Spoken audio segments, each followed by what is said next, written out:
എന്താണ് negative influence marketing?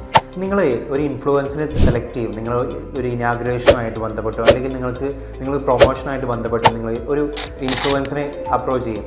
ഈ ഇൻഫ്ലുവൻസിനെ നിങ്ങൾ തിരഞ്ഞെടുക്കുന്ന സമയത്ത് നിങ്ങളുടെ ഓഡിയൻസ് അവരെ കയ്യിലുണ്ടോ എന്ന് നിങ്ങൾ വ്യക്തമായിട്ട് മനസ്സിലാക്കണം.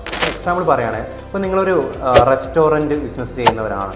അപ്പോൾ നിങ്ങൾ ഏറ്റവും നിങ്ങളുടെ ഓഡിയൻസ് ഫുഡ് ഇൻട്രസ്റ്റഡ് ഉള്ള ആൾക്കാരാണ്. അപ്പോൾ ഫുഡ് ബ്ലോഗേഴ്സ് ആയിട്ടുള്ള ആൾക്കാർ നിൽക്കുന്ന ഇൻഫ്ലുവൻസിന് വേണം നിങ്ങൾ എന്ത് ചെയ്യാം, നിങ്ങൾ ബിസിനസ്സിലേക്ക് കൊണ്ടുവരാം. അല്ലാതെ ട്രാവൽ റിലേറ്റഡ് ആയിട്ട് ഒരു ഇൻഫ്ലുവൻസർ നിങ്ങൾ എന്ത് ചെയ്യരുത്, നിങ്ങൾ ഈ ഒരു ഇതിലേക്ക് പ്രൊമോഷൻ ചെയ്യാൻ വരരുത്. കാരണം അവർക്ക് വേണ്ടത് ആ ഒരു പ്രൊമോഷൻ ചെയ്യുന്നു, അവർക്ക് ക്യാഷ് കിട്ടുന്നു. പക്ഷെ നമുക്ക് അൾട്ടിമേറ്റ്ലി നമ്മുടെ ഫോക്കസ് എന്താണ്, നമുക്ക് സെയിൽ വരിക എന്നുള്ളതാണ്.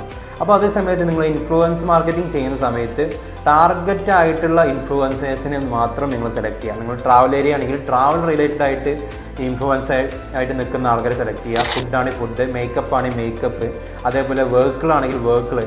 അത് ഓരോ കാറ്റഗറീസ് ഉണ്ട്. ആ കാറ്റഗറീസ് നോക്കിയിട്ട് വേണം നിങ്ങൾ എന്ത് ചെയ്യാൻ, ഇൻഫ്ലുവൻസിനെ കൊണ്ടുവരാൻ.